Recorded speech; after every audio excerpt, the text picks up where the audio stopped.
Cek suara. Suara saya bisa didengar? Bisa, Bapak. Bisa. Oke.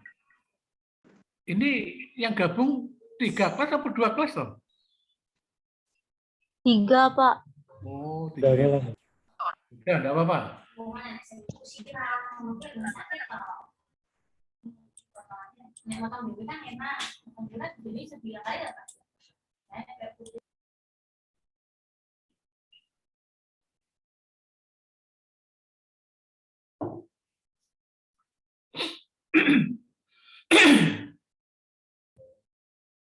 Kalau 3 kelas berarti 130-an ya?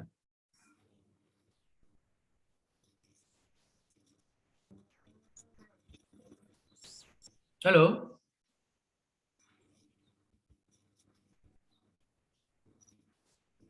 Ya, Pak. Ya.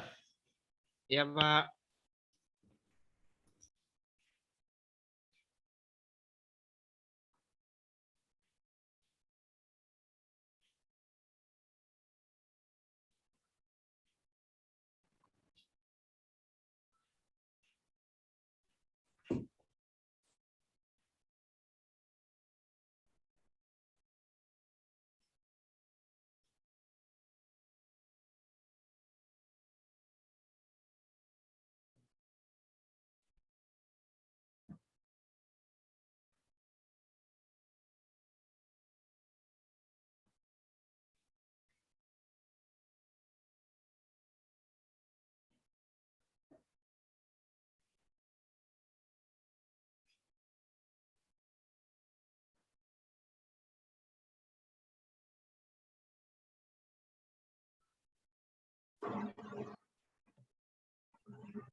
Apa kita mulai aja ya?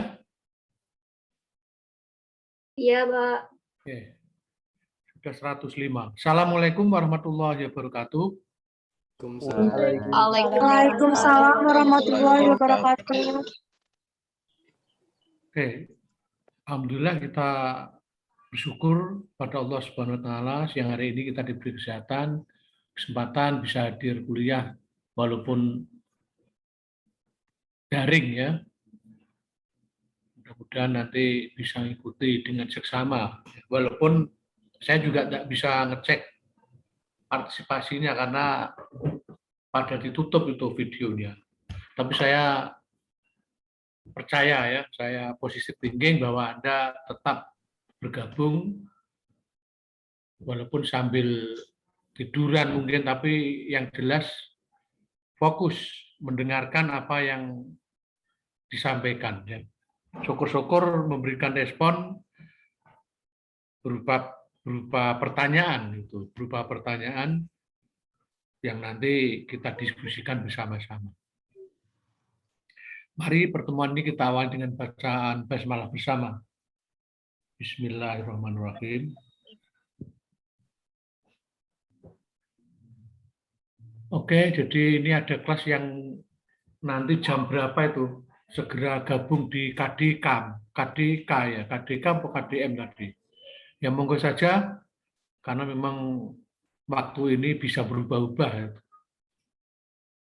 Terutama kuliah yang ini juga sifatnya agak mendadak ya, karena jamnya juga tadi dikira hanya 2 kelas itu, ternyata 3 kelas. Ya. Oke, kita mulai saja langsung ya. Saya siang ini akan menyampaikan materi pokok bahasan sistem perkemian. Ya, sistem perkemian. Tractus urinarius. Banyak istilah-istilah ya, urinarius, ada kandung kemih, ada apa lagi istilah ya, yang paling lazim ya tractus urinarius, sistem saluran kemih. Ini salah satu organ yang memang sangat, ya semua organ sih vital, penting ya. Tidak ada tubuh kita ini organ yang tidak penting, tapi memang punya tingkatan-tingkatan gitu ya. Seperti hati itu organ juga sangat vital terhadap metabolisme ya. Kalau ginjal itu lebih banyak urusannya nanti dengan pengaturan cairan ya. Pengaturan cairan, mengatur asam basa misalnya ya. Ya semua itu saling terkait ya. Pernapasan juga ada yang ngatur asam basa. Nah, di saluran perkemian ini nanti akan kita pelajari susunan perkemian itu dari ginjal ya, ini paling atas nih ginjal ini. Kemudian saluran ini namanya ureter. Ureter ini namanya blas atau kandung kemih. Yang bawah ini yang bawah kecil ini uretra. Ya, jadi bedakan kalau yang atas panjang ureter, yang bawah uretra. Ini kandung kemih, ini ginjal. Dan nanti masing-masing ada bagian-bagian penting yang perlu kita pahami ya, walaupun tidak detail ya dalam mempelajari anatomi ini ya. Tapi paling tidak bagian-bagian penting itu dipahami.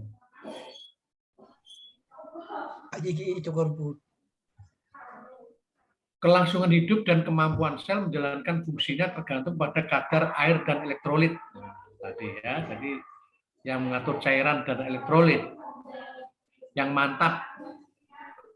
Sebentar.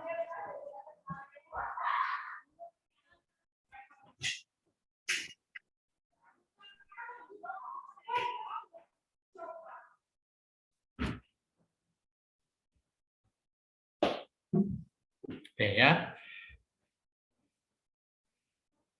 Cairan elektrolit.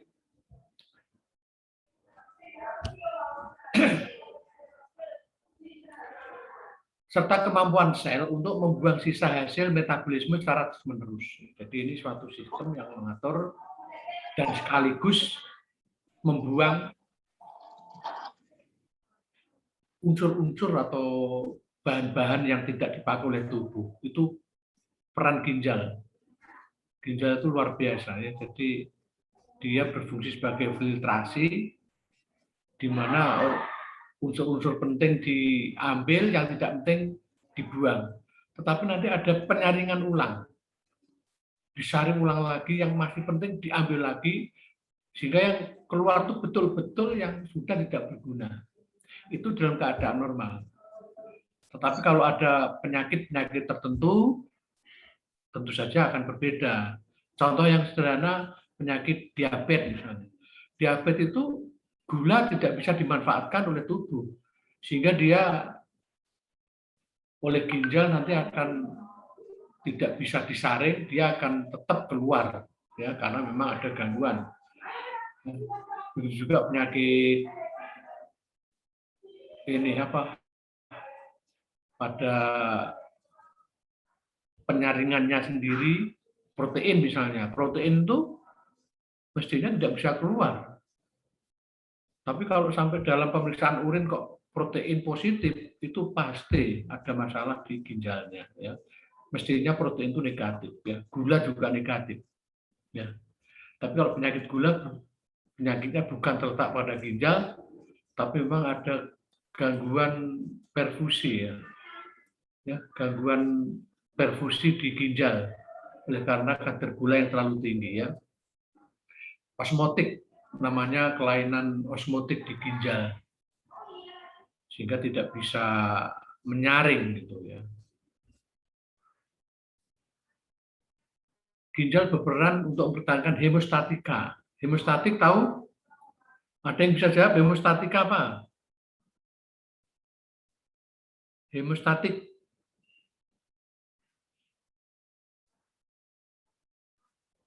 Gira, Aulia, tahu hemostatik itu apa? Kamila, ya ini yang apa itu hemostatik? Hemostatik ya, Pak. Ya, apa itu hemostatik? Aribi tahu hemostatika apa? Hemostatik itu istilah dari gabungan untuk segala prosedur yang dilakukan oleh tubuh untuk melindungi dari proses pendarahan, Pak. Hemostatik, hemostasis. Ya itu bukan pengertian hemostasis ini kalau yang kamu sampaikan. Hemostasis itu keseimbangan, ya. Keseimbangan hemostasis itu. Jadi mengatur keseimbangan. Di mana ketika, contohnya, ketika orang kekurangan cairan, ya, tolong diperhatikan, dehidrasi misalnya, ya, orang kekurangan cairan atau dehidrasi, maka di ginjal itu ada namanya hormon ADH namanya. Ada hormon ADH, apa itu? Antidiuretik hormon. Jadi orang yang kekurangan cairan, dehidrasi, itu tubuh akan mengatur supaya keseimbangan tubuh tetap normal, maka ginjal mengeluarkan hormon ADH, antidiuretik hormon, sehingga air kencingnya tidak keluar dulu, karena tubuh kekurangan cairan. Itu ditekan oleh hormon, sehingga kebutuhan cairan tetap terjamin, tetapi itu sifatnya sementara. Kalau kekurangan cairan itu berkepanjangan, ya nanti dehidrasi berat, akhirnya nanti ginjalnya rusak. Ya, jadi sifat sementara ini harus mendapatkan secepat mungkin penanganan yang sesuai, ya. Jangan lantas toh ginjal bisa berperan sebagai hemostasis, iya, tapi sementara. Kalau lama tidak diatasi, maka nanti ginjal akan mengalami kerusakan. Makanya orang sakit ginjal sampai pada yang paling buruk gagal ginjal, ya kan banyak itu gagal ginjal. Itu bisa karena awalnya itu kekurangan cairan. Tapi karena fungsi hemostasisnya itu tidak segera ditangani, maka tetap akan mengalami gangguan pada ginjalnya, ya. Nanti akan saya jelaskan gangguan ginjal itu sebabnya apa saja, misalnya begitu. Jadi homeostasis keseimbangan.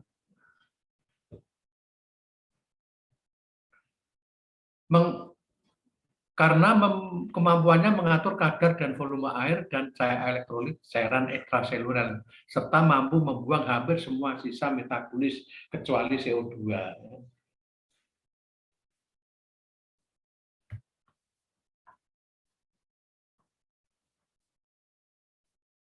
Bagaimana perkembangan embriologi itu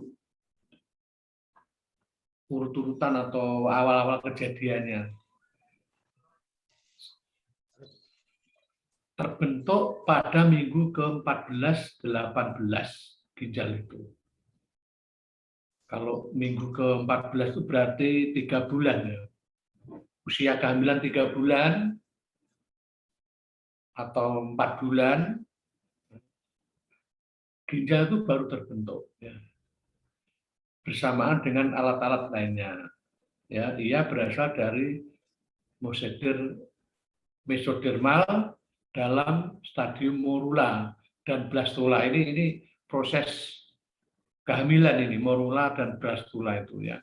Oleh karena itu semua selaput lendir dari traktus urinarius sama, ya. Jadi awal-awalnya sama, itu seperti, ya, jaringan biasa, ya, belum terbentuk awal-awalnya. Maka bila ada penyakit yang sama, DNA-nya akan menyebar. Jadi penyakit kehamilan itu memang di minggu-minggu ketiga, bulan-bulan sebelum ketiga itu sangat rawan untuk terjadi kelainan. Jadi ibu hamil itu kalau trimester pertama itu hati-hati, karena itu masa pembentukan dan sangat rawan untuk terjadi gangguan apabila ada penyakit. Karena belum kuat, bariernya belum ada, sehingga rentan. Nah, setelah 4 bulan, 5 bulan, 6 bulan, itu mulai kuat gitu ya. Makanya kalau peraturan naik pesawat terbang itu kalau 3 bulan nggak boleh kan gitu. Nanti setelah 4 bulan sampai 8 bulan itu boleh. Nanti setelah 9 bulan masa rawan tidak boleh lagi gitu ya. Masa rawan menghadapi persalinan. Jadi itu kira-kira seperti itu. Bagaimana janin dalam kandungan selama 9 bulan.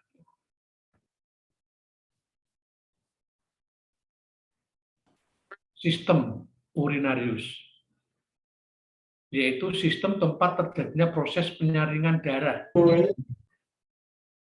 Jadi darah itu semua akan melalui ginjal, semua.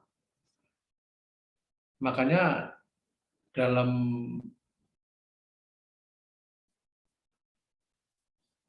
menentukan apakah cairan dalam tubuh cukup apa tidak, maka bisa dilihat dari urinnya.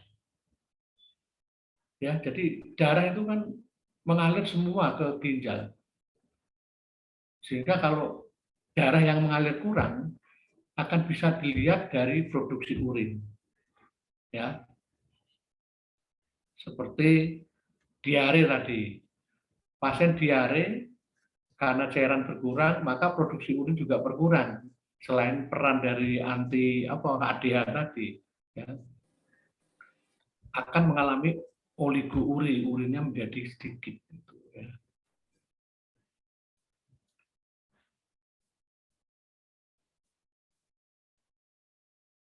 Sehingga darah bebas dari zat-zat yang tidak dipergunakan oleh tubuh. Ya. Jadi semua yang sudah tidak dipakai akan dikeluarkan, ya, sebagian dari, paling banyak emang dari ginjal ya, karena sisa metabolis juga bisa keluar dari feses ya, dari feses atau dari keringat ya, keringat, feses, urin atau penguapan ya. Tapi yang terbanyak lewat urin dan feses. Kalau udah terbang itu darah yang beredar dalam tubuh itu betul-betul darah yang sudah bersih. Zat yang tidak digunakan dalam tubuh larut dalam air dan dikeluarkan berupa urin atau air kemih.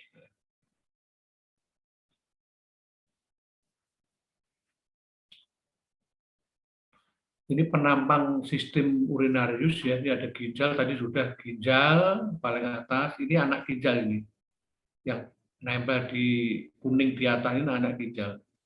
Ini ada ureter ya. Ini ureter. Ini vena renalis. Ini arteri renalis ya. Ini ada blas, ini ada ureter. Uretra, maaf, ada uretra ya. Ini penampang umumnya, nanti akan kita lihat per bagiannya. Sekarang kita lihat ginjal.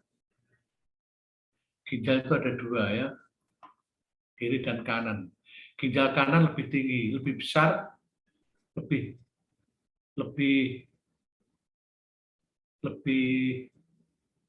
tinggi letaknya. Kenapa kira-kira? Ginjal kanan kok lebih tinggi letaknya? Siapa tahu?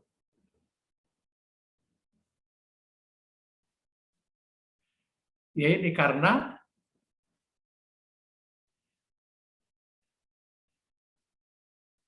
maaf ini kebalik ya. Lebih besar ginjal kanan sedikit lebih rendah. Ora kuali. karena terdapat hepar pada daerah itu. Ya, ketekan oleh hepar sehingga lebih turun ya.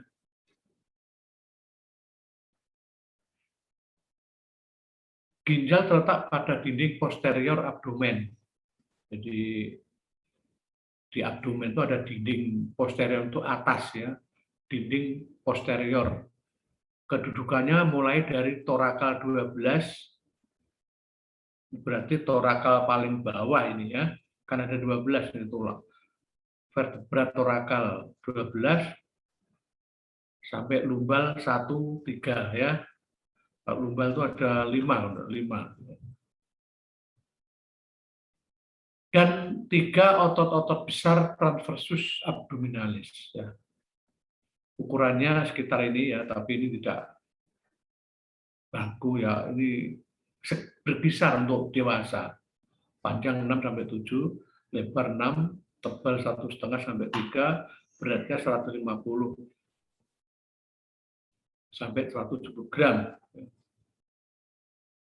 Ginjal dibutuhkan oleh suatu kapsula tribusa tipis mengkilat. Posterior dilindungi oleh kosta dan otot yang meliputi kosta. Kosta itu apa? Kosta tahu? Ada yang tahu kosta? Koste. Apa? Ayo. Tulang tajuk pedang. Hah? Tulang tajuk pedang. Apa kuwi? Yang di dada. Tulang iga ya, koste ya. Oke. Tajuk pedang itu bahasa apa? Aku malah enggak. Tulang koste itu ya, jadi yang melindungi hati, jantung, paru, ya, itu termasuk ginjal sebagian, ya. Bagian atas, ya. Dan otot-otot yang berdiri koste 9 dan 12. Anterior, kalau anterior apa? Ayo, biar tahu istilah-istilah yang sederhana jangan-jangan enggak tahu. Anterior apa? Depan. Depan ya, bagian depan dilindungi oleh organ intraperitoneal, peritoneum. Jadi ini selaput, peritoneum itu selaput ya, selaput perut namanya ya. Jadi ini yang melindungi bagian depan. Batas superior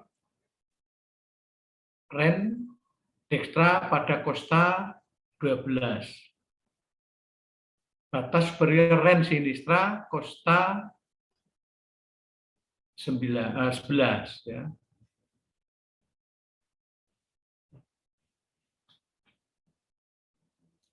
Batas inferior ren dextra pinggir bawah vertebra lumbal 3. Batas inferior ren sinistra discus intervertebralis vertebra lumbal 2 ya, agak bawah. Permukaannya lateral konveks, permukaan medial konkav membentuk celah seperti hilum. Seperti buah mete, tahu buah mete ya? Buah mete itu kayak ginjal itu ya. Hilus. Pembuluh darah, ureter dan saraf di situ letaknya. Di cekungannya ya, di cekungannya tadi. Nah ini, di cekungan ini. Di hilus namanya. Di sini ada pembuluh darah, nanti ada piala ginjal.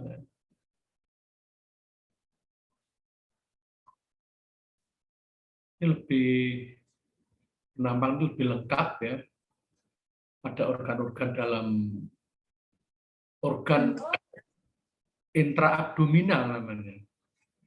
Kalau kita berbicara ginjal ya cuman ini, ginjal, ureter, kandung kemih. Ya. Di sini ada esofagus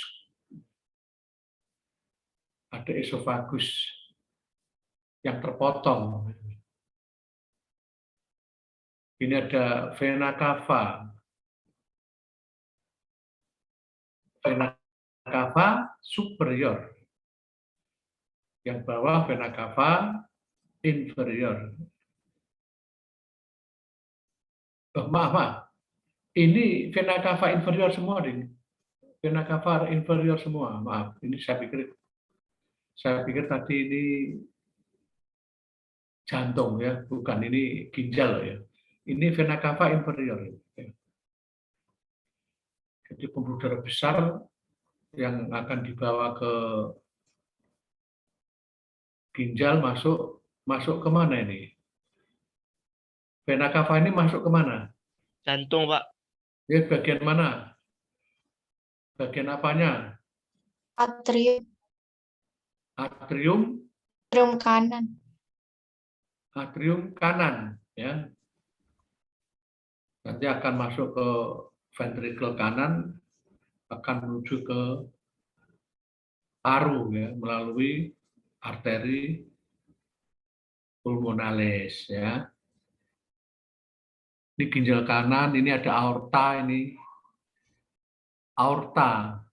Berarti aorta ini kan dari pembuluh darah dari jantung ya, ada aorta. Ini merah itu kan mengandung darah kayak oksigen ya. Hilus tadi ini, hilus itu bagian cekungan itu hilus ya, cekungan. Di sini ada otot-otot quadratus lumborum, ada iliaca, iliacus, iliaca. Makanya di sini ada spina iliaca. Ada tulang spina iliaca karena dekat ilium. Ilium itu ada di sini, ada, kalau dituliskan ada usus halus namanya ilium. Ilium, yeinum itu ya di usus halus, tapi itu ya di sini tidak tergambar. Ada otot psoas major. Ini ada rektum yang terpotong ya, rektum naiknya ke cecum, rektum, anus, kan itu urut-urutannya ya. Dari kolon ascendent, transversum, descendant, sigmoid, rektum, anus, itu urut-urutan.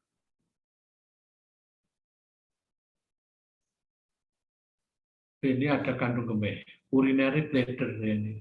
Fundus, ini bagian fundus. Fundus ureter, fundus bladder.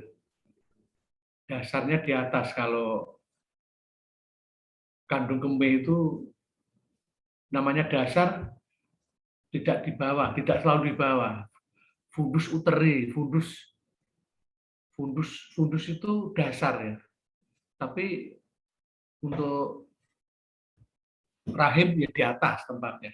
Termasuk kandung kemih itu di atas. Nih. Ini ada gonadal, arteri, dan vena ya di sini. Ini cabang-cabang dari arteri renalis ya.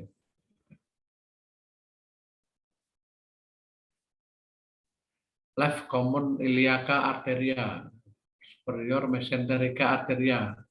Jadi ini mesenterica itu kan, mesenterik itu apa? Mesenter itu usus halus ya, yang memberi aliran darah ke usus halus. Kalau ini jelas left renal vein, vena ginjal kanan. Di left renal artery, ya, ada arteri, ada vena. Kidney juga ginjal sama ya, kidney, ren. Ya. Itu penampang organ di dekat ginjal ya. Pembungkus ginjal, kapsula fibrosa paling dalam, kapsula adiposa jaringan lemak, pembungkus ren dan supraren. fascia renalis, ada fascia prerenalis, ada fascia retrorenalis. Ya, dihafalkan aja. Struktur ginjal. Nah, ini yang saya penting harus hafal ini. Struktur ginjal yang sederhana ini. Ini kita ambil yang poin-poin besarnya saja. Di situ ada yang namanya rongga ginjal atau pelvis renalis. Pelvis renalis atau piala ginjal, ya. Ini sama dengan piala ginjal. Tulis saja kalau di sini nggak ada ya. Pelvis renalis atau piala ginjal itu yang berhubungan langsung dengan ureter. Ureter yang kuning ini.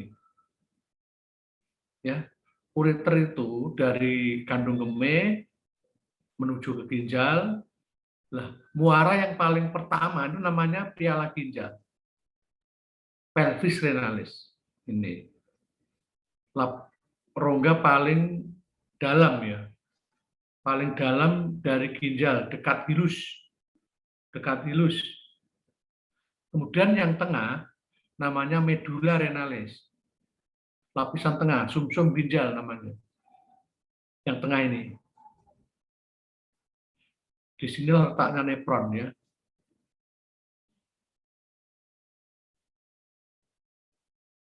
Kemudian ada kulit, kortek renalis yang luar ini namanya kortek renalis. Ya, kortek, medula, pelvis ya. Ini ureter, ini vena, ini arteri ya, vena renalis, arteri renalis. Nah, ini struktur ginjal yang besar. Nah, ini penjelasannya. Kulit ginjal atau bagian kortek yang bagian luar ini, namanya kortek. Terdapat nefron, kemudian menuju ke glomerulus. Tiap glomerulus dikelilingi oleh simpai Bowmans. Akan terjadi penyaringan darah terjadi pada bagian Malpighi, yaitu di antara glomerulus dan simpai Bowmans. Nanti ada tersendiri itu gambarnya, simpai Bowman yang mana, glomerulus yang mana ya.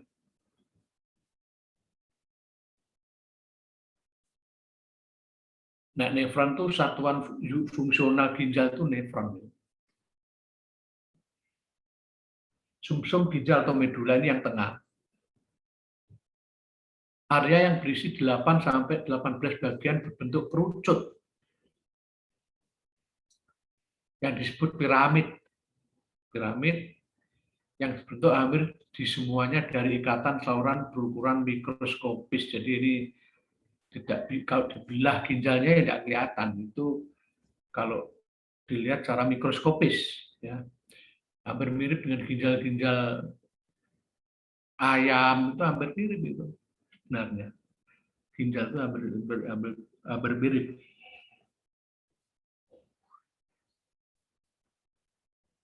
Lah, renal pelvis di piala ginjal tadi berbentuk pipa, bagian superior ureter. Ini yang berhubungan langsung dengan ureter ini. Nih. Ini namanya kalik renalis. Sudut-sudut pada piala ginjal namanya kalik. Bentar. Superior, percabangan 2 sampai 3 kalik. Nah, ini kalik mayor. Kalik itu sudut-sudut ini. Namanya kalik. Yang normal memang lancip ini. Yang bentuk sudut-sudut gini yang normal, kalik ini. Dan nanti kalau ginjal itu ada sumbatan, ini tolong diperhatikan. Kalau ginjal di ureter ada sumbatan, maka cairan tidak bisa masuk ke dalam, maka akan terjadi hidroureter. Lah, ciri khasnya hidroureter itu yang kalik ini menjadi cembung. Ya. Mestinya nyudut-nyudut ini menjadi cembung karena apa? Karena ini ada air yang mau lanjut tidak bisa, dia tertekan oleh air. Ini khas kalau nanti di ronsen harus menggunakan kontras untuk mengetahui struktur ini harus difoto, tapi fotonya harus menggunakan kontras yang namanya IVP. Tulis, kamu tidak tahu IVP. IVP, intravenopielography, itu ronsen, sistem perkembangan menggunakan kontras. IVP ya, kalau tidak ada kontras, ginjal tidak akan kelihatan. Dan nanti kalau dengan kontras, kelihatan ini saluran ini. Saluran ini kelihatan nanti. Karena kontras itu bersifat radiolusen ya, dia akan menahan sinar. Kalau difoto kelihatan putih gitu. Tapi kalau tidak ada kontras, saluran ini tidak kelihatan, tidak kelihatan. Kortek. Nah, ini di kulit ginjal tadi ada yang nefron tadi ya. Terdapat 1 juta nefron, luar biasanya Allah menciptakan ginjal kita. 1 juta nefron merupakan struktur fungsional paling kecil dari ginjal nefron.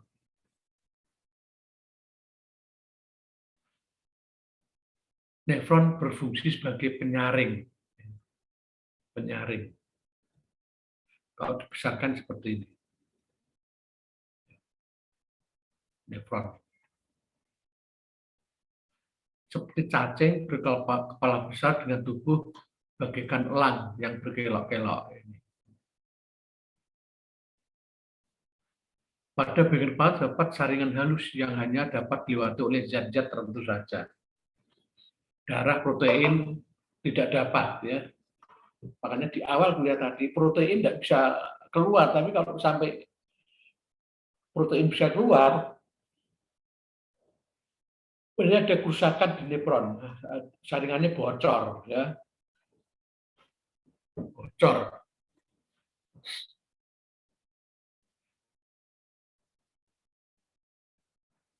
Di bagian medula itu yang tengah ya, yang tengah ini, yang tengah ini.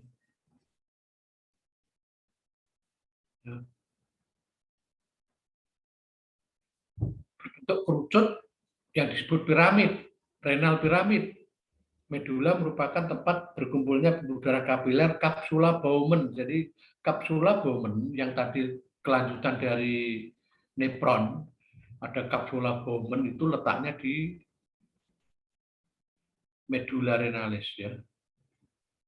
Sementara kalau nefron tadi letaknya di korteks renalis, itu kan satu saluran itu.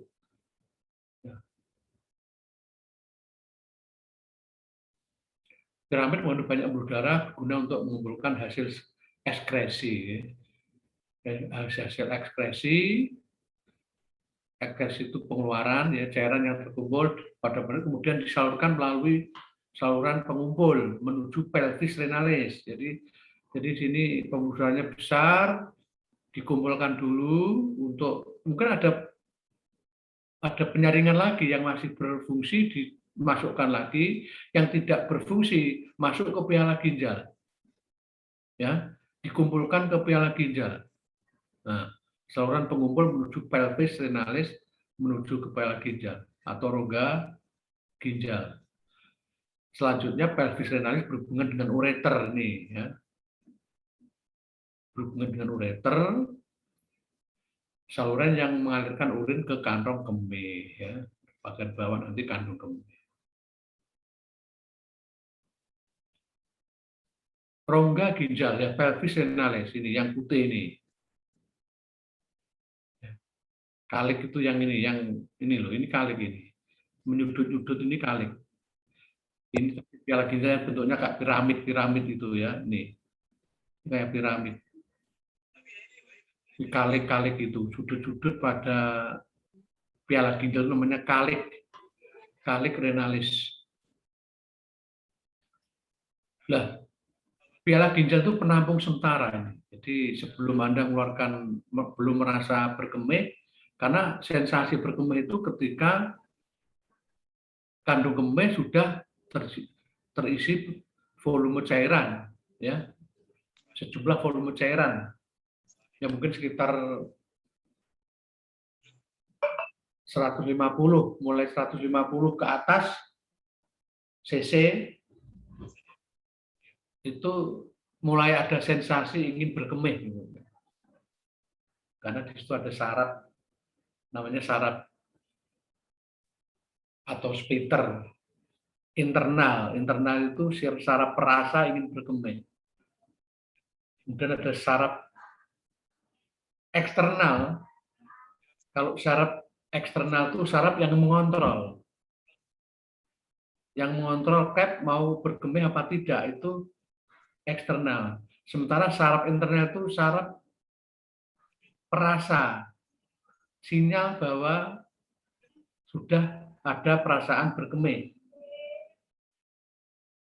Eksternal pengontrol, mau membuka apa tidak, itu yang eksternal.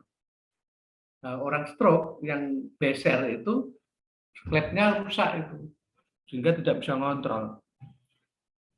Yang kita kenal dengan inkontinensia urin, ya. Inkontinensia urin itu pasien atau seseorang yang tidak bisa mengontrol kemauan berkemih, sehingga beser, ya, ngompol.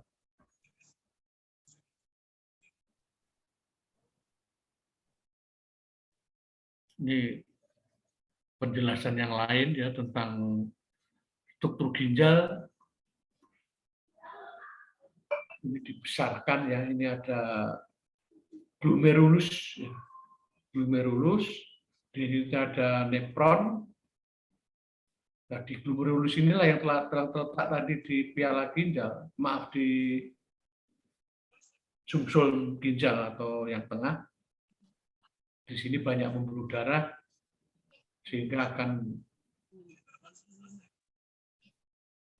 menyerap kembali unsur-unsur penting, kemudian yang tidak penting, yang tidak sudah berguna, diteruskan ke piala ginjal, ya, ke piala ginjal. Gambarnya seperti ini. Kapsula Bowman itu yang ini, kapsula Bowman. Glomerulus itu yang dalam. Nah, dibesarkan seperti ini. Ini ada saluran aferen dan ada saluran aferen. Masuk dan keluar. Aferen itu masuk, cairan masuk, kemudian diseleksi kembali mana yang pakai mendak, dan yang tidak kuat eferen dikeluarkan.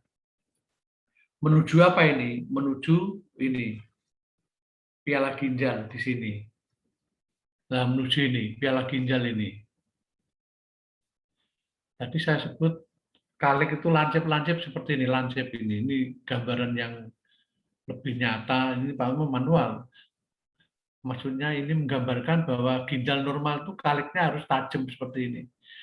Kalau ini ada sumbatan di ureter, maka ini akan terdesak. Maka kalik ini akan hilang, menjadi sembuh.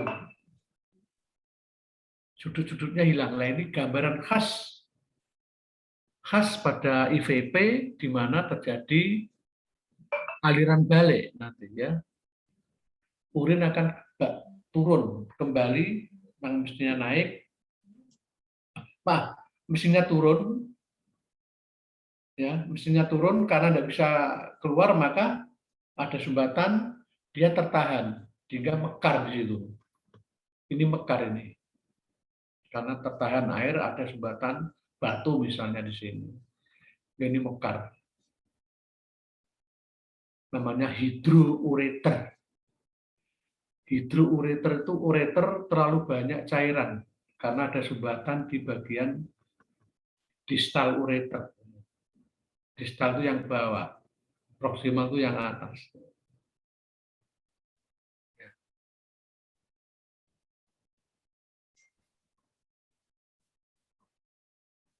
Ini juga penampang lain dari ginjal yang lebih nyata, ya, nanti bisa dilihat-lihat, ada renal kapsul kortek, kapsul itu bungkus ya.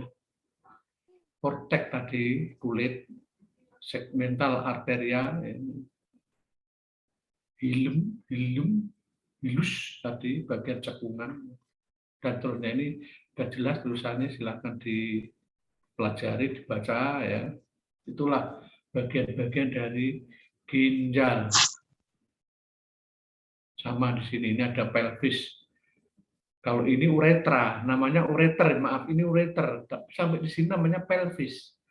Muara paling ujung yang berhubungan dengan nanti ke ini masuk ke sumsum tulang. Oh, kok sumsum tulang?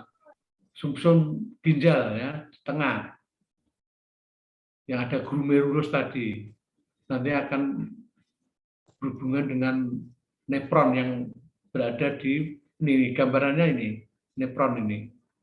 Nefron itu ada di kortek, kemudian ada glomerulus, cairannya nanti akan dimasukkan ke piala ginjal yang memang betul-betul tidak berfungsi, turun ke blas nanti. Ureter berhubungan dengan blas untuk dibuang. Itu mekanisme urin ya. Ini semua bisa berproses apabila arteri renalis ini memperoleh aliran darah yang cukup.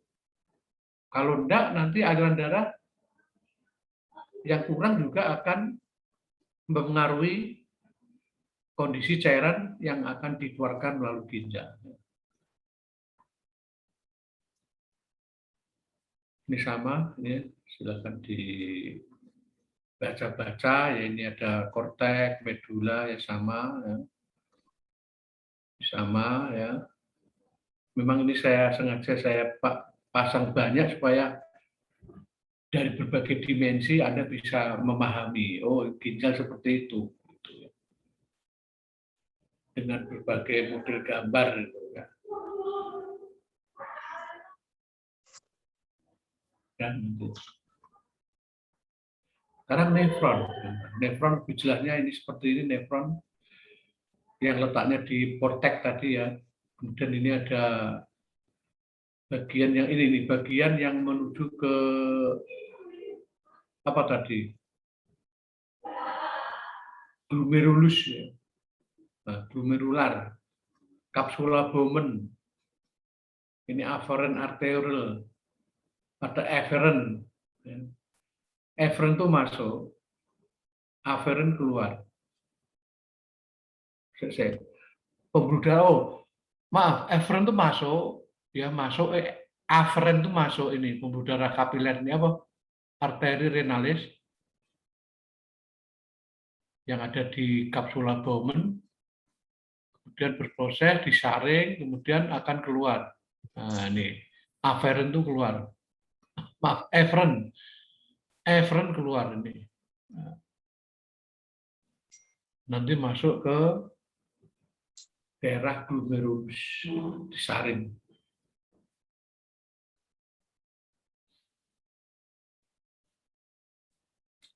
Tadi sudah unit fungsional, bertanggung jawab, pembentukan urin, struktur glomerulus, kapsula Bowman, renal, tubular.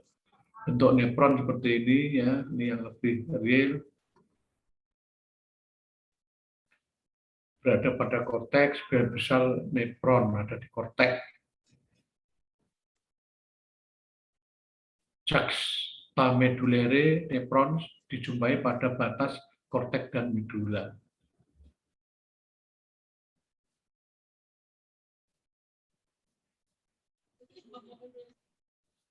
Nah, terlewati aja itu. Ini penjelasan tentang glomerulus dan kapsula Bowman. Ini merupakan bagian yang tadi banyak pembuluh darah. Di situ ada afferent dan efferent.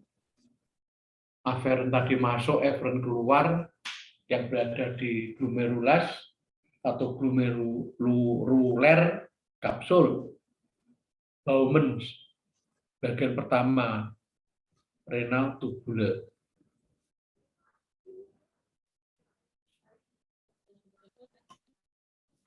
Permukaan luar kapiler glomeruli menempel sel berbentuk spesifik dan memiliki penjuluran-penjuluran yang podosit. Podosit berfungsi membantu filtrasi cairan darah menjadi cairan filtrat urin primer. Lapisan parietal kapsul Bowman terdiri atas epitel selapis gepeng. Ruang kapsuler berfungsi menampung urin primer. Nanti akan diteruskan ke piala ginjal, teruskan ke blas. Renal tubulus proksimal. Ini gambaran tubulus itu gambaran tadi ini loh. Nah ini tubulus itu ini. Ada loop handle, ada distal, glomerulus ya.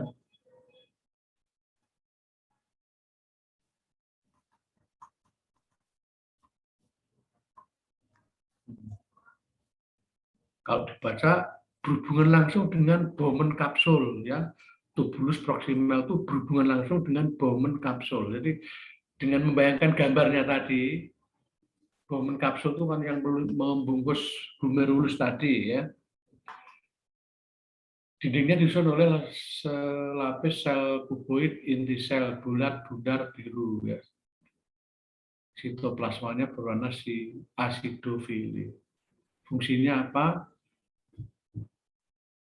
Mengurangi isi filtrat glomerulus 80-85% dengan cara reabsorpsi. Jadi di glomerulus itu ada penyaringan ulang, kembali, penyerapan kembali, ya, via transport dan pompa natrium, ya, termasuk gula, asam amino, protein, ya, itu diserap kembali. Makanya kalau ada gangguan di situ nanti ya bablas itu asam amino, proteinnya.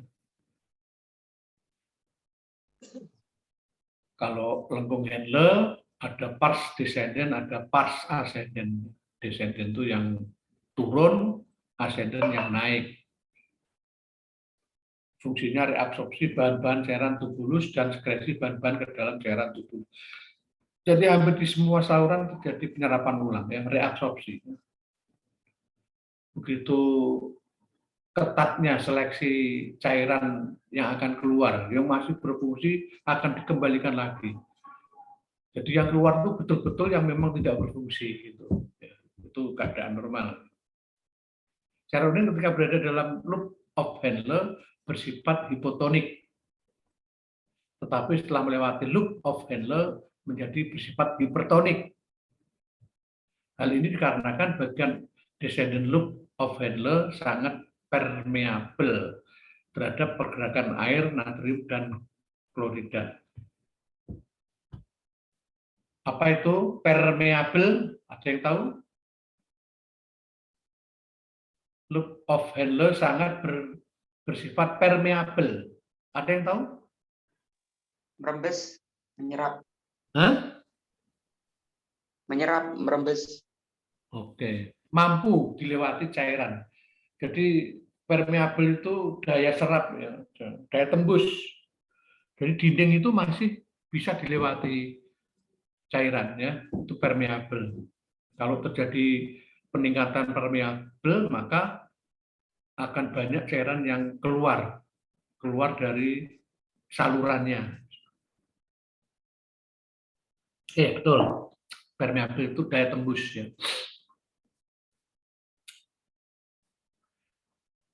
Sekarang di tubulus distal, di sini ada tubulus contortus distal tersusun sel epitelum bentuk kuboid, sitoplasma pucat, nuklei tampak lebih banyak. Tubulus distal masing-masing nefron bermuara ke ductus colligentis. Kemudian ada ductus collectivus. Ductus colligen berjalan melalui korteks dan medula ginjal. Bersatu bentuk suatu ductus yang berjalan lurus dan bermuara pada ductus bellini. Seterusnya menuju calyx minor, ya. Jadi calyx tadi yang bentuk kerucut tadi, ya, yang lancip-lancip minor, ke kalix mayor yang lebih besar, akhirnya mengusungkan isinya ke pelvis renalis, ke piala ginjal. Ini sudah proses akhir dari penyaringan di ginjal ini, ya, karena sudah sampai ke kalau sudah sampai ke pelvis renalis sudah tidak ada penyerapan, ya, hampir sudah tidak ada penyerapan ulang. Tubulus colectivus dari bel ini merupakan dari atas sel epitelim kolumna. Pengetahuan seharusnya natrium urin terjadi di sini dengan aldosteron yang paling berperan terhadap reabsorpsi natrium. Ini beberapa gambar yang tadi lebih jelas. Ini kapsula Bowman tuh ini. Ini glomerulus, ya, glomerulus ini tadi masuk afferent, ini afferent, ini efferent, ya, ini efferent. Afferent yang atas, efferent yang bawah, ini hanya kebalik aja gambar. Di sini terjadi penyaringan ulang tadi. Seperti ini. Ada handler-handler tadi ini, lengkung-lengkung, tubule-tubule.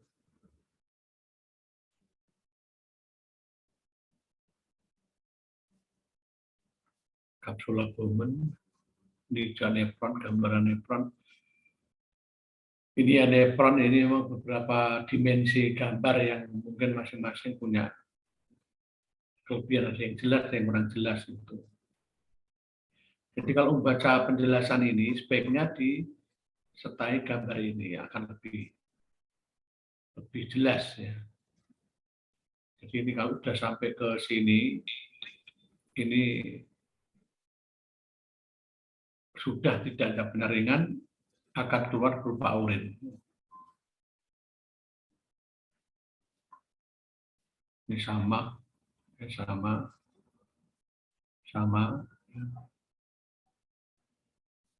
Tubulus rectus. Ini afferent, ini efferent tadi.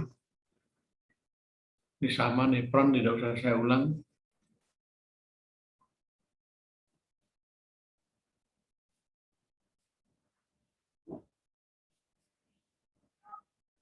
Nefron. Ini mau saya perbanyak gambar ini. Nah, sekarang peredaran darah. Ginjal mendapatkan suplai darah dari aorta abdominalis. Ya, aorta itu pembuluh darah besar, daerah perut abdominalis yang bercabang menjadi arteri renalis tadi. Yang merah masuk ke bagian hilus tadi, ya. Kemudian arteri interlobaris akan menuju ke arteri arcuata, kemudian arteri interlobularis akan menjadi arteriole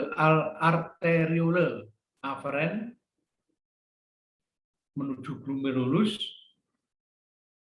dan menuju arteriole efferent.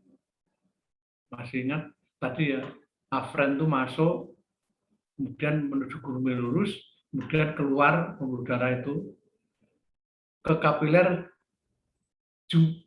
juxta glomeruler menuju peritubuler, kemudian vena interlobularis, vena arcuata, vena interlobularis, vena renalis, endingnya vena cava inferior tadi, ya, yang dari bawah besar tadi. Vena cava inferior menuju ke atrium kanan, ya.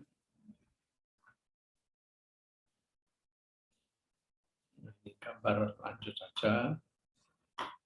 Ini saraf ginjal dengan saraf dari flexus renalis vasomotor. Saraf ini berfungsi untuk mengatur jumlah darah yang masuk dalam ginjal. Saraf ini berjalan bersamaan dengan pembuluh darah yang masuk ginjal.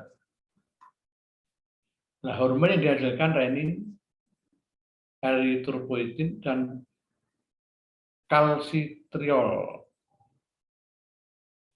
Ini mengatur tekanan darah. Jadi orang yang orang yang penyakit ginjal umumnya tekanan darahnya naik, renin, karena ini mengeluarkan renin. Kemudian orang yang penyakit ginjal umumnya juga anemi, pucat, karena hormon ini menghasilkan eritropoietin. Yang saya tahu dua ini kalsitriol saya tidak begitu paham ya, tapi juga diproduksi oleh ginjal ya. Ini yang sering terjadi, ini pengaruh tekanan darah, ini pengaruhi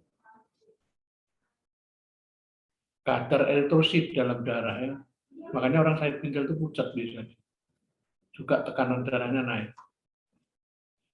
Fungsi ginjal mengatur cairan, mengatur keseimbangan, tadi mengatur asam basa, ekskresi sisa, fungsi hormonal dan metabolisme. Nah, itu ginjal ya, begitu paling besar,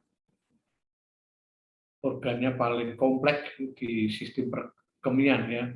Kemudian sementara ureter itu semacam saluran saja, ureter itu yang menghubungkan dari piala ginjal ke kandung kemih tadi. Panjangnya sekitar 25 sampai 30 ya.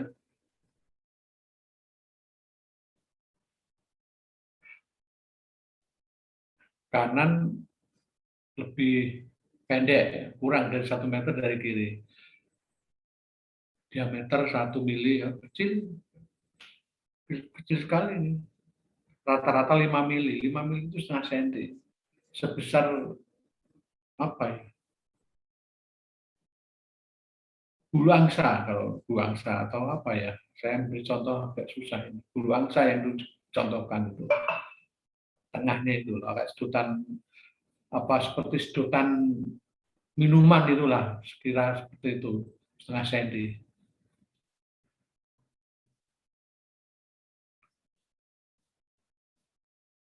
Pars abdominalis laki-laki sama dengan wanita ya, tidak ada beda.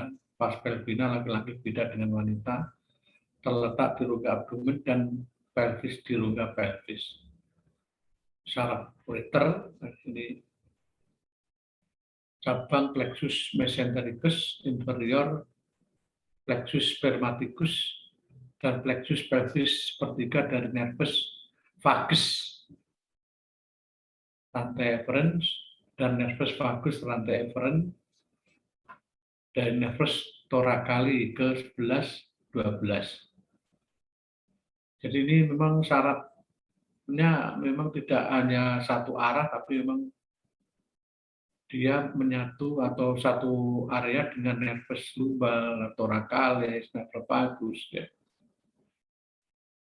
Makanya orang sakit ginjal sering mual, muntah itu karena memang ada nervus vagus ini yang hubungannya dengan pencernaan.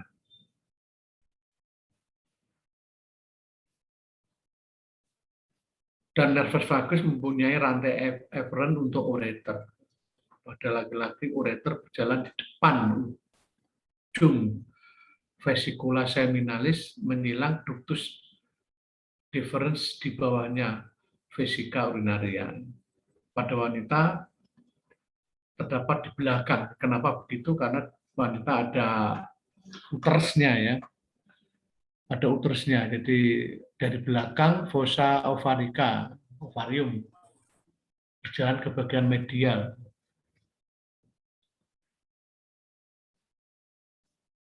Dan depan bagian lateral serviks, uteri bagian atas, vagina, untuk mencapai fundus vesica urinaris. Di dalam ureter ada bagian yang menyempit, namanya flexura marginalis. Laki-laki menyilang dengan ductus deferens pada tempat masuk ke vesica urinaria. Nah, pembuluh darahnya ada arteri renalis, arteri spermatica interna, arteri hipogastrika, arteri vesicalis inferior. Ini pembuluh darahnya. Sekarang ini vesica urinaria. Vesica urinaria itu kandung kemih ya. Di belakang os pubis. Os pubis itu tulang kemaluan artinya ya. Baik laki-laki mau perempuan sama, namanya os pubis. Terdapat trigonum. Trigonum itu segitiga ya. Yang atas namanya trigonum. Gambarnya kayak segitiga. Vesi C pada bagian posterior inferior dan kolum vesi C. Jadi kamu bayangkan aja kalau luring bisa gambar ini ya. Jadi gambarnya gini, reso gambarnya. Reso tambah ini, mana ini PDF ini ya, nggak bisa diedit. Jadi segitiga, kandung gemih itu gambarnya segitiga ya. Trigonum vicice terdiri dari orificium kedua ureter. Jadi di trigonum vicice itu yang atas itu ada 2 lubang. Orificium namanya orificium ureter dan kolum vicice. Itu untuk ureter itu ada 2 kanan dan kiri ya. Nancapnya di trigonum vicice itu. Kamu bayangkan kepala sapi yang hampir mirip itulah.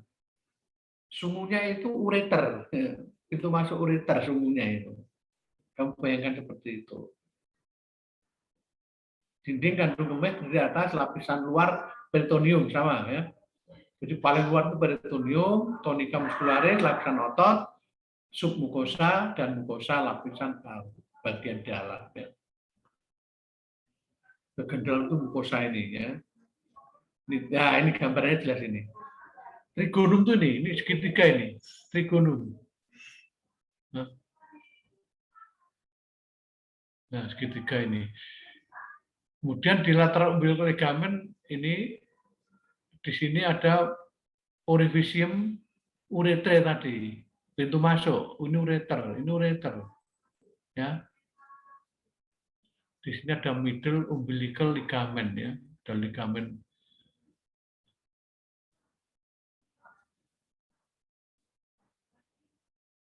Trigonum itu ini, trigonum ya. Trigonum. Di sini ada muara yang berhubungan dengan ureter nih. Nah, nih. Jadi tidak langsung ke atas tapi melalui dinding masuk agak ke bawah. Lubang orificiumnya itu agak di bawah ini. Nah, di sini ada leher uretra, ini ada prostat, glandula prostat, ini pada laki, perempuan tidak punya. Ini kalau usia lebih dari 50 tahun sering hiperplasi, BPH, ya nanti saya jelaskan di beberapa penyakit ya. Pada seorang perkemian. Internal uretra sphincter, ini ada sphincter uretra. Inilah yang mengontrol ketika kandung kemih itu sudah berisi sekitar 150 cc misalnya, maka internal uretranya akan terangsang dan dia akan terasa kencing. Akan terasa kencing. Sementara di bawah itu ada external uretra sphincter, sphincter yang ngontrol apakah saya mau berkemih apa tidak, tuh yang ngontrol ini. Ya. Kalau ini sudah mau buka ya baru keluar, kalau enggak ya nutup klepnya ya. Seperti ini gambarannya.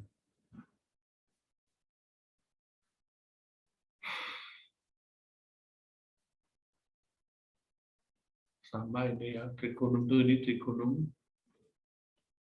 Ini pintu orificium uretrae tadi ya, berhubungan dengan uretra. Ini bentuk lain sama, ini trigonum.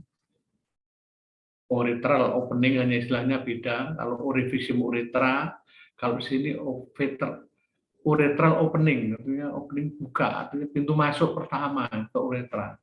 Ke ureter, maaf, ureter. Makanya disebut uretral. Trigonum itu ini, trigonum ya. Trigonum. Ini ada klep tadi, klep internal, klep eksternal, ini prostat.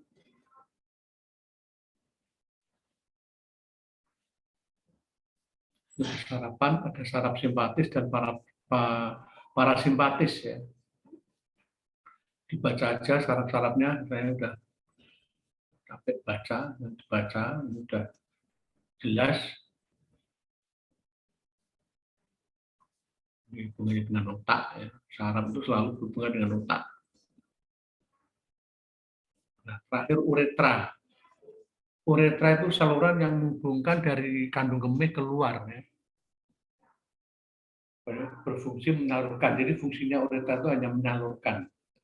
Laki-laki dipanjang berkelok-kelok melalui prostat, kalau laki-laki menembus lapisan dosa, menembus os pubis ke bagian penis ya. Laki-laki panjangnya 13 sampai 16 ya, panjang karena ada penisnya, digunakan sebagai tempat pengaliran urin ya. Nah, seperti ini. Ini trigonum tadi ya, trigonum. Ini fundus ure apa? Fundus kandung kemih, bladder. Ini prostat. Tadi ada klepnya ini internal, klep eksternal.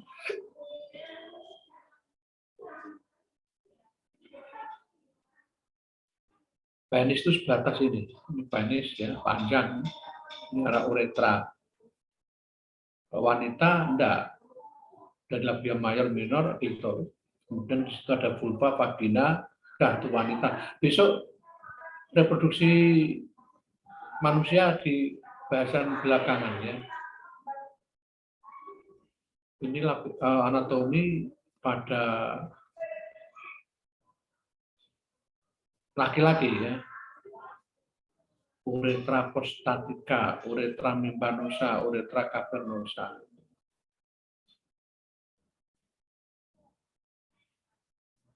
Ada lapisan mukosa, lapisan submukosa. Ini pada wanita. Ya, kalau wanita seperti ini. Panjangnya cuma 3 sampai 6 cm. Jauh. Laki-laki tadi berapa? 13 ini. 14 lah, 14 sampai 16. Sementara wanita cuma 3 sampai 6 ya. Sama fungsinya penyalur urin.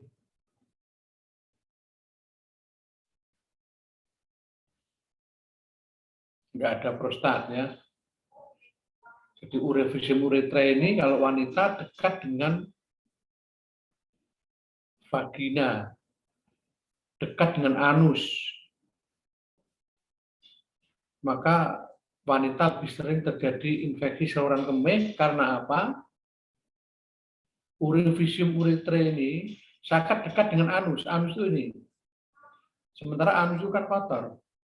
Sehingga ini kalau ada kuman cepat masuk ke saluran kemih wanita. Sehingga wanita lebih sering mengalami ISK, infeksi saluran kemih. Dibanding laki. Kalau laki-laki kan jauh. Anus dengan urevisium uretra tadi kalau laki-laki kan panjang.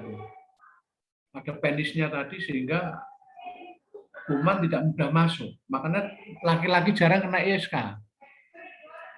Laki-laki jarang kena ISK ya. Uretra, ini ada vagina, ini vagina ya. Ini ada rahim. Ini umbre, indung telur. Ini anus rektum ya. Ini vagina.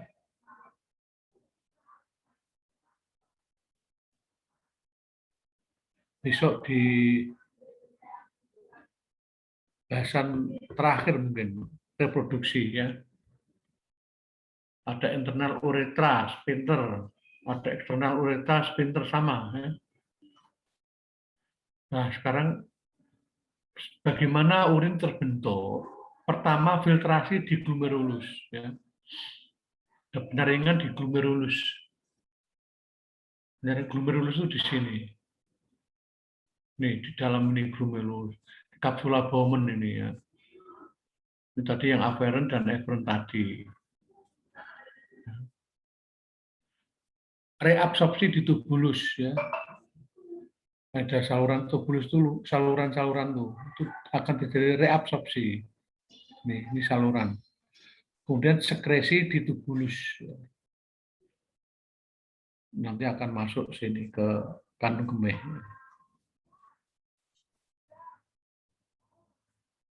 Filtrasi.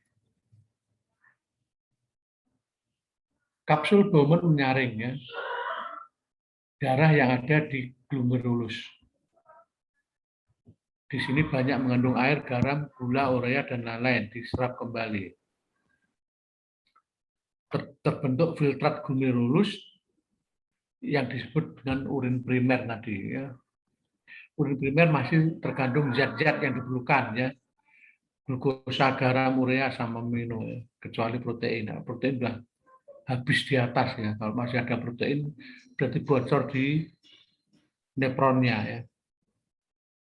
99% filtrat glomerulus ini masih akan diserap kembali. Jadi di glomerulus masih akan terjadi penyaringan ulang. 90%, 99%. Nah, lajunya laju filtrasi glomerulus itu 125 mili per menit. Coba bayangkan itu. Jadi dia menyaring 125 per menit. Kalau per jam berapa itu? Kali 60. Sudah sekali.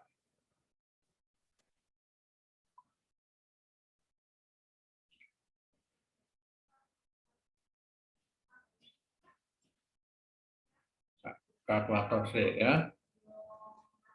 Jadi kalau 125 itu per menit, per jamnya kali 60. Kali 60. 750. 7.500 maaf, 7.500 cc. Per jam. Perharinya berapa? Kali 24 jam. 1.800. 180 cc. 180.000 cc itu jumlah yang melewati glomerulus itu ya. Begitu banyaknya.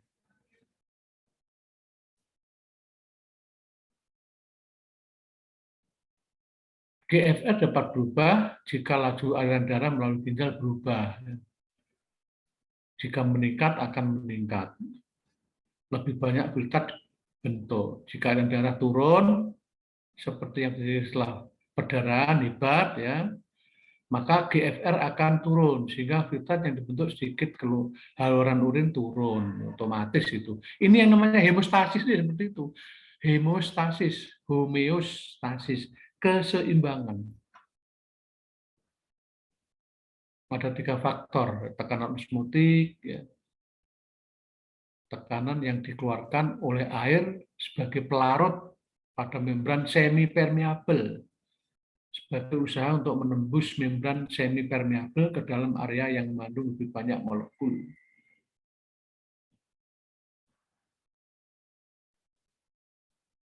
Pori-pori kapiler glomerulus membuat membran semi-permeabel memungkinkan untuk melewati yang lebih kecil, tetapi mencegah molekul yang lebih besar. Ya, protein plasma itu tidak bisa nembus. Kemudian ada tekanan hidrostatik.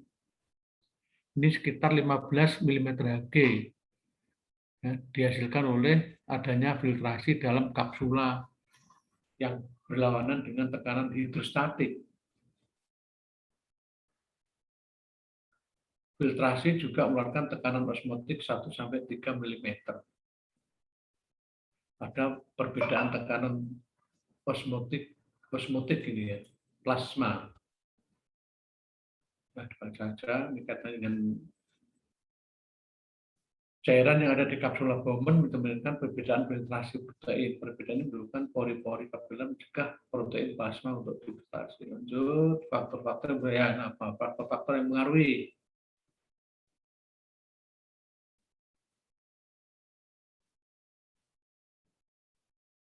Tekanan di kapsula Bowman, ya. Tekanan koloid osmotik tadi yang pengaruh. Luas daerah kapiler permeabilitas kapiler, daya tembus tadi ya, pengaruh renal blood flow, aliran darah, kontraksi arterial afferent, kontraksi arterial efferent, pengaruh perangsangan simpatis, dan pengaruh tekanan darah yang mengaruhi GFR.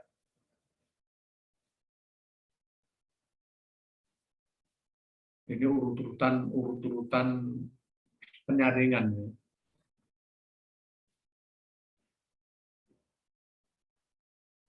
Ini dari arteri renalis tadi yang besar, afferent, efferent ya, kapsula Bowman disaring, dan kemudian yang efferent keluar. Di sini akan terjadi penyerapan ulang, ya, filtrasi, masuk ke interloper vena. Nah, darah yang sudah diserap, difiltrasi, rest of the nephron. Di darah situ kemudian akan keluar menjadi urin.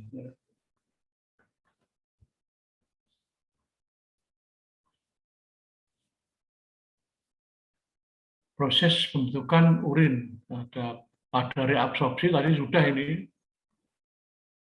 Baca aja, ini justru sebenarnya urean ini memperjelas apa yang disampaikan di awal. Bagaimana proses diuretika, reabsorpsi, di mana reabsorpsi, ya, dibaca saja. Hormon ADH tadi di awal yang mempengaruhi reabsorpsi, ADH, antidiuretik hormon. Ini yang tadi hemostasis ya, berfungsi meningkatkan reabsorpsi air. Jadi air diserap kembali. Karena tubuh kekurangan cairan, maka air diserap kembali oleh karena ada hormon. Dan disuarakan kembali dalam darah, diperes. ADH itu kayak meres ulang gitu, karena tubuh kekurangan cairan ya. Ada hormon paratiroid, PTH, ini biasanya hubungannya karo gondok ya. Meningkatkan reabsorpsi ion kalsium dan filtrat ke dalam darah dan ekskresi ion-ion fosfat ke dalam filtrat. Ya. Paratiroid itu hubungannya dengan penyakit gondok itu. Aldosteron ini hormon laki-laki yang berfungsi meningkatkan reabsorpsi air dan natrium filtrat ke dalam darah dan ekskresi ion ke dalam filtrat. Ada arterial neuretik hormon berfungsi menurunkan reabsorpsi. Ya, jadi ada penurunan penyerapan ya, karena mungkin tubuh sudah terlalu banyak cairan. Ion natrium yang masih terdapat dalam filtrat sehingga lebih banyak natrium dan air yang dibuang. Akibat arterial natriurik hormon ini banyak natrium dan air dibuang, ya, tidak diserap ulang karena mungkin tubuh namanya keseimbangan ya, tubuh sudah jenuh dengan unsur-unsur itu. Ini gamma, ya, 2 bulan. Ada 2 jalur, jalur paraseluler ya, dan jalur transseluler. Ya. Baca saja itu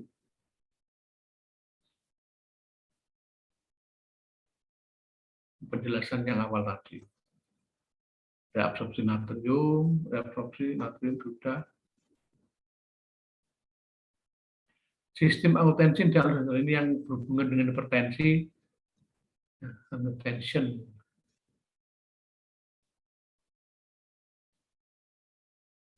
Renin, angiotensin 1, angiotensin 2. Ini memang perlu belajar khusus untuk memahami ini ya, kelewati aja, enggak usah. Ini mekanisme kerja aldosteron. Ya.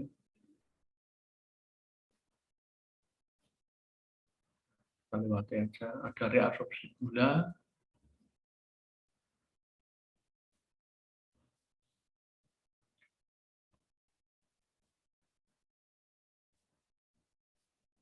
Reabsorpsi gula sama, baca aja. Ini Terabsorpsi sepanjang tubulus.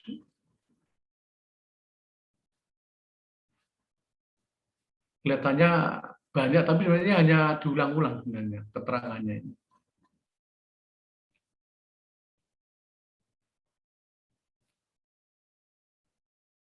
Hipotesis sistem konterkuren pada pembentukan urin pekat.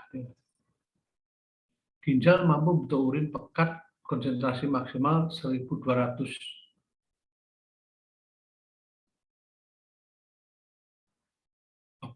miliosmotik ya, per liter, sehingga air yang diperlukan sebesar 600 miliosmotik per hari dibagi 1.200, 0,5 liter per hari. Jumlah inilah yang minimal harus diskresikan oleh ginjal sehat, meskipun dalam keadaan kekurangan air. Ya. Dengan kemampuan bentuk urin yang pekat, hiperosmotik, ginjal mampu menyimpan air dalam tubuh. Lanjut. Dan bacaan saja itu, ya ini sama. Tidak akan saya. Untuk bahan bacaan saja itu. Pengaturan keseimbangan asam basa. Mempertahankan keseimbangan asam basa merupakan proses yang penting dalam tubuh. Asam basa suatu larutan dinyatakan dalam pH keasaman, tergantung pada konsentrasi ion bebas dalam larutan. Asam dan basa dalam tubuh berasal dari makanan, hasil metabolisme tubuh, asam laktat, CO, asam HCl, H2CO2, asam laktat, basa HCO3. Ini kalau dalam analisa gas darah juga ada HCO3 itu bikarbonat, hidrogen, fosfat, sulfat.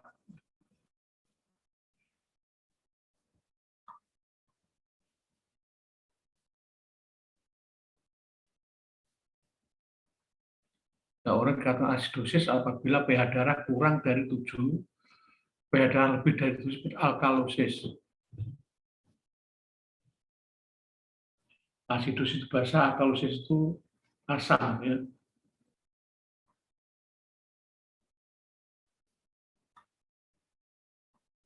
Ini gambar-gambarnya.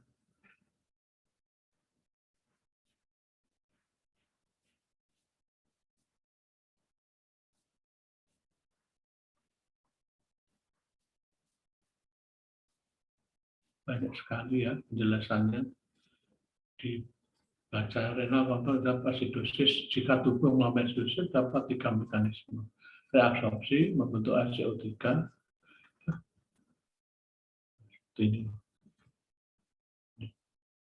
Ini memang untuk para dokter spesialis. Nah, di dalam khusus ginjal ya kita sebenarnya tidak akan mampu ya, mempelajari itu. Ini proses pembentukan urin saya kira tadi sudah ya. Nah, faktor-faktor yang mengaruhi produksi urin. Ya tentu saja jumlah air yang diminum ya. Konsentrasi hormon insulin. Kalau hormon insulin itu kurang, justru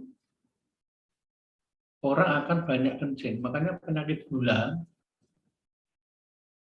diabetes itu gejala awalnya poliuri, banyak kencing.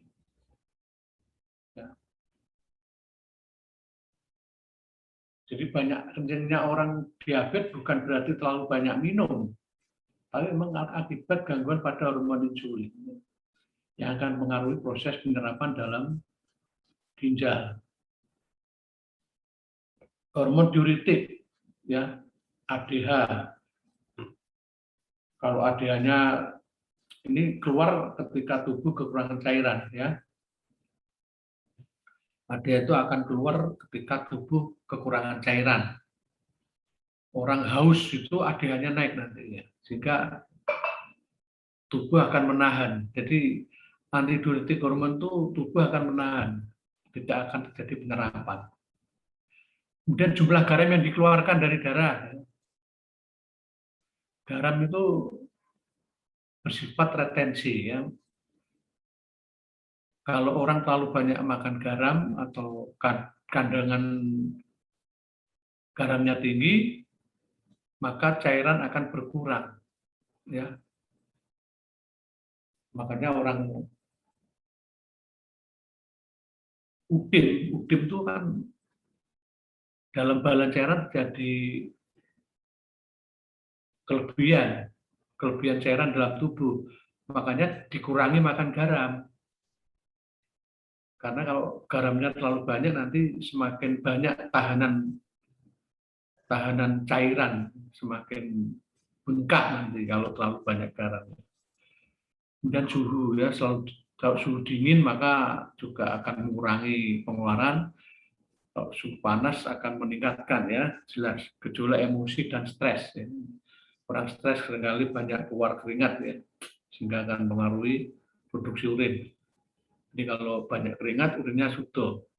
Cuaca dingin, urinnya berkurang. Pembentukan urin tadi dibaca saja, ini gambar-gambar transport urin.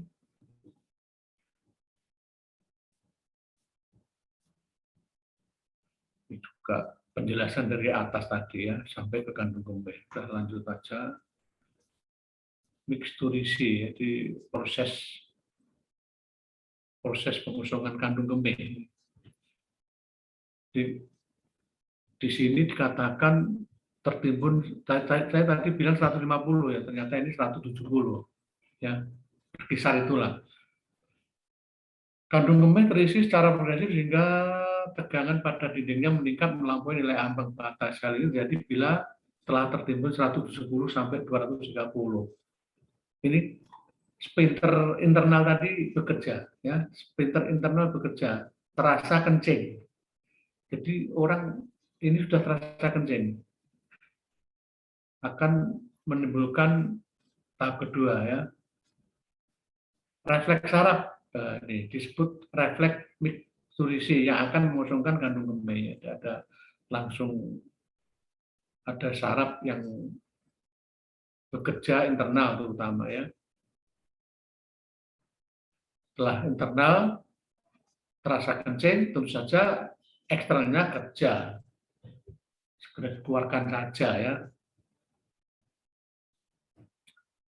Mekanisme urin, ada hipotonis. Hipotonis itu karena banyak minum ya. Jadi konsentrasinya rendah hipotonis itu.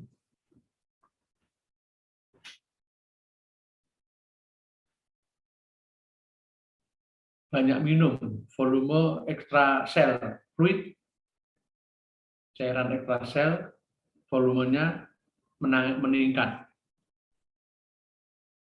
Kalau ini terjadi, maka akan terjadi sekresi ADH. Kalau ada ADH, reabsorpsi menurun. Reabsorpsi menurun, loh. Penyerapan berkurang. Kemudian akan terjadi retensi dalam tubuh. Retensi dalam tubuh, nahan. Supaya tidak terlalu banyak keluar. Barulah keluar. Ya. Nah, hipertonis itu terlalu tinggi. Ya. Volume ekstrasel fluid turun. ADH naik, reabsorpsi naik, urin hipertonis pekat. Sifat-sifat kemih, komposisi ya, baca saja ini jumlah pH ya, rata 6, baunya khas, berat jenisnya 1,015, warna bening muda. Jadi kalau bening sekali kayak aqua itu mah juga nggak baik. Biasanya nggak terlalu banyak garam itu juga akan menimbulkan air menjadi bening sekali. Memang yang normal itu agak muda, bening muda. Ya, bening muda, tapi jangan sedih kalau air keningnya putih. Ya, yang memang normal itu bening. Ya. Bening, jangan sampai pekat kayak teh gitu ya, kurang tidak sehat itu. Ini juga bisa dipengaruhi oleh obat, makanan ya, warnanya ini baunya khas, tergantung diet. Ya. 9 masa air yang zat sisa nitrogen, metabolis protein, asam urea, amonia, dan kreatin. Kreatin itu produksi protein juga ini ya. Kreatin yang menggambar urium yang produksi protein itu, metabolis protein. Kalau kreatinin itu pendeteksi parenkim ginjal. Kalau ini sampai naik, ginjalnya berarti rusak. Kalau kreatinin naik. Elektrolit, natrium, kalsium, NH3, ya, pigmen, bilirubin, ya, pewarna urin, bilirubin kuning ya, urobilin yang dihasilkan oleh empedu, ya, pigmen ini. Kemudian ada toksin dan hormon tadi, hormon-hormon. Lah, pemeriksaan fisik perkemian ya. Mendapatkan kesan, mengetahui keluhan, langkah-langkahnya, ada sarung tangan, alat tulis, bingkok ya, ini umum. Ini baca aja lah pemeriksaan untuk sistem perkemian.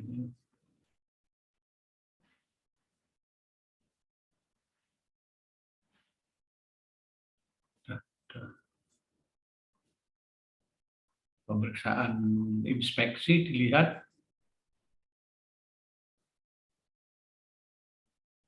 dalam sistem perkemian, lokasinya.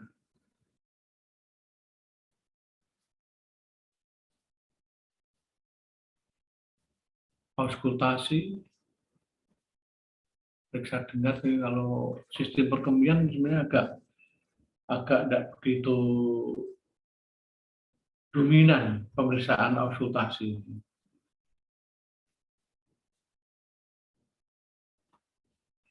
Palpasi untuk mengetahui apakah ada peradangan. Kalau ada peradangan maka akan terasa nyeri ya. Ditekan pasien dalam posisi supinasi. Supinasi itu terlentang ya. Palpasi dilakukan daerah sebelah kanan dan kiri ya. Ini memang harus praktek. Letakkan tangan kiri di bawah prostat 12. Ditekan ke bawah ini. Cobalah mendorong ginjal kanan dan kiri ya. Coba saja itu palpasi aorta. Nah, caranya seperti ini. Kalau ada radang paru, radang ginjal, dia akan sakit. Tekan seperti ini. Perkusi, periksa ketuk ya. Ini juga kalau ada peradangan, kadang-kadang ketuknya dengan cara jenggung ya, pakai kepalan tangan.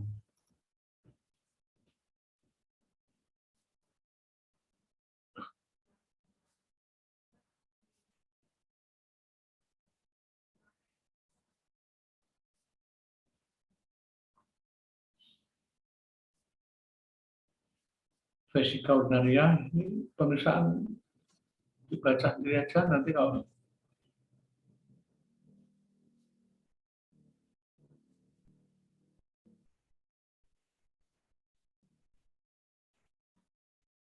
bahan bacaan untuk pemeriksaan. Diagnostik seperti selalu saya sampaikan, namanya pemeriksaan itu ada inspeksi, palpasi, auskultasi, perkusi, dan penunjang. Nah, penunjang itu diagnostik. Yang diperiksa apa? Bisa urin, bisa darah. Ya. Kalau urin ya warnanya, baunya, keasamannya, sedimennya. Darah nanti banyak, serum kreatinin. Ya. Ini yang tadi saya katakan untuk mendeteksi kerusakan parenkim ginjal. Blood urea nitrogen, ureum. Ini untuk mendeteksi kadar ureum. Kalau pasien kekurangan atau kelebihan protein, ureumnya naik. Atau pasien kekurangan cairan naik. Ya. Kadar kalium, hematokrit, hemoglobin, natrium, kalsium, ya. Protein, fosfat, albumin, ya ini mestinya tidak ada nih protein, albumin tuh. Tapi kalau nanti sampai tinggi berarti terutama di ginjal ya, terutama di ginjal. Ada USG, nanti kita bisa ada ronsen, KUB, kidney ureter bladder, ini untuk fotopolos ya, fotopolos tanpa kontras. Tanpa kontras. Kalau dengan kontras nanti akan kita bisa lihat tractus urinarius dengan kontras ya. Seperti IVP, intravena pilografi, maka akan kelihatan ini tractus urinarius itu. Akan kelihatan adanya hidronefrosis, ya, distensi pelvis renalis tadi. Akibat sumbatan pada ureter, maka distended pelvis ginjal, atau tumor, atau pergeseran ginjal. Bisa juga scan, ya. Scan, urografi intravena, ya. Pilografi retrograde, IVP, pemeriksaan IVP kurang memperlihatkan dengan jelas, pakai pilografi retrograde. Kalau IVP itu kontras masuk ke pembuluh darah, kalau pilografi retrograde itu kontras masuk ke kandung kemih, ya, melalui uretra. Kalau IVP melalui vena. Atau infus drip pilografi. Sistogram, ini macam-macam perusahaan ya. Endoskopi, urologi, sistoskopi. Sistoskopi itu alat untuk melihat langsung kayak keker itu. Uretra ini untuk operasi prostat sekarang transuretral resection menggunakan sistoskopi. Ya, ada breast biopsi ginjal, ada endoskopi renal, biopsi ginjal, ya, banyak sekali pemeriksaan. Oke, saya kira itu ini banyak bacaannya ya untuk sistem perkemian ini. Saya akan menyesuaikan soal tentu yang apa ya, yang sesuai untuk kepentingan perawat ya, tidak yang sulit-sulit tadi ya.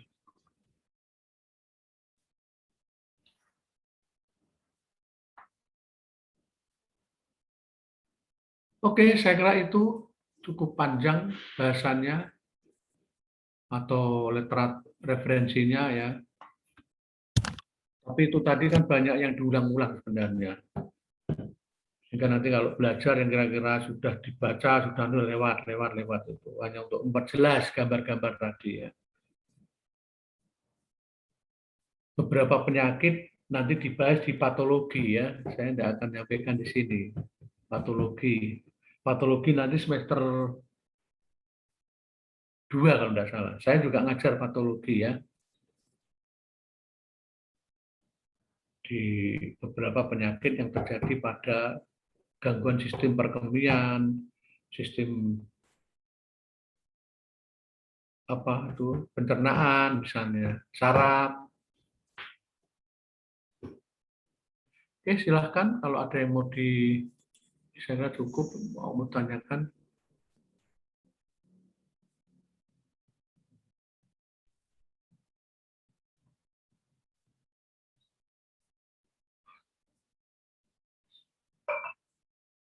Oke, silahkan. Mungkin dia boleh aja tanya tentang patologi penyakit, misalnya berhubungan dengan perkemian, pengalaman-pengalaman.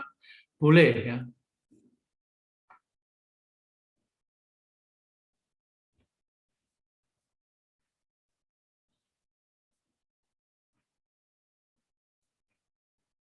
Ada pertanyaan? Sudah jam 2:30.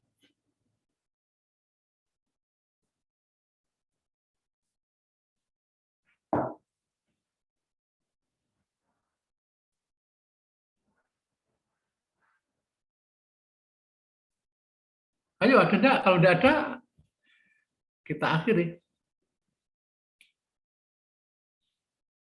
Arimbi, ada pertanyaan enggak? Arimbi, saya kenal Arimbi.